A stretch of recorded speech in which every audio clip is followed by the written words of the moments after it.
সবাইকে, বেরিয়ে পড়েছি। কিন্তু কোথায় যাচ্ছি বলো তো? জলপাইগুড়ি থেকে যাচ্ছি কোচবিহার।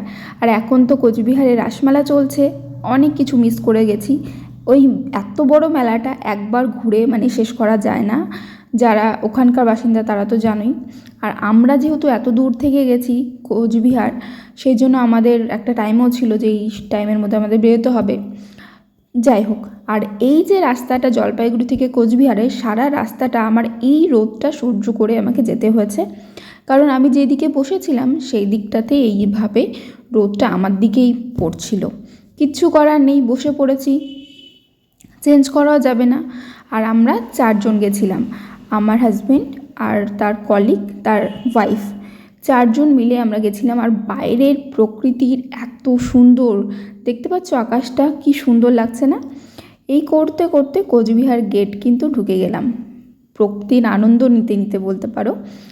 আর কোচবিহার ঢুকে গিয়েও কি বলে, রাজবাড়িতে ঢুকে গিয়েও দেখতে পাচ্ছ রোদটা কেমন, ফাঁকা, এদিকটা একদম পুরোটা ফাঁকা। আর এতটা রোদের কারণে কি আর বলবো, সত্যি যত এক্সাইটেড ছিলাম সব এখানে আসে পানি পানি হয়ে গেল। কিন্তু আমরা খাওয়া দাওয়া করেই রাজবাড়িতে গেছিলাম, কারণ ওখানে গেলে টাইম লাগবে, ওখান থেকে বেরোবো কখন তাও নাই ঠিক। তার জন্য আমরা খাওয়া দাওয়া করেই গেছিলাম। আর ভুরিভোজ বলে একটা হোটেল আছে, সেখানে কিন্তু আমরা খেয়েছিলাম, বেশ ভালো খাওয়া দাওয়ার ছিল। আর এই যে এতদিন যাকে আমি ফটোতে দেখেছি, রিলে দেখেছি, অনেক ভিডিওতেও দেখেছি, সেইখানে ফাইনালি আমরা পৌঁছে গেছি। আর এই সূর্যের জন্য কিচ্ছু দেখা যাচ্ছিল না, তাকানোই যাচ্ছে না। আমার হাজব্যান্ড বলছে আমার সানগ্লাসটা নিয়ে আসোনি, আমি তাকাতে পারছি না। কিন্তু আমি সানগ্লাসটা পরেছিলাম, ওর সানগ্লাসটা গাড়িতে ছাড়া পড়েছে, যে গাড়িটা আমরা নিয়ে গেছিলাম সে গাড়িতে।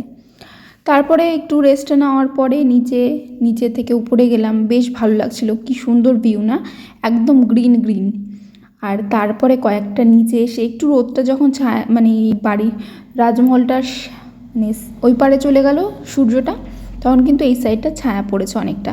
তখন আমরা নিচে এসে অনেকগুলো রিল বানিয়েছি, ছবি তুলেছি। তারপরে আমাদের বেরোতে হয়ে গেছে 5টা।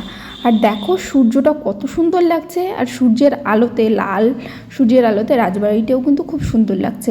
নেক্সট ভিডিওতে তোমাদের সাথে মেলার ভিডিও শেয়ার করব, পাশে থেকো সবাই।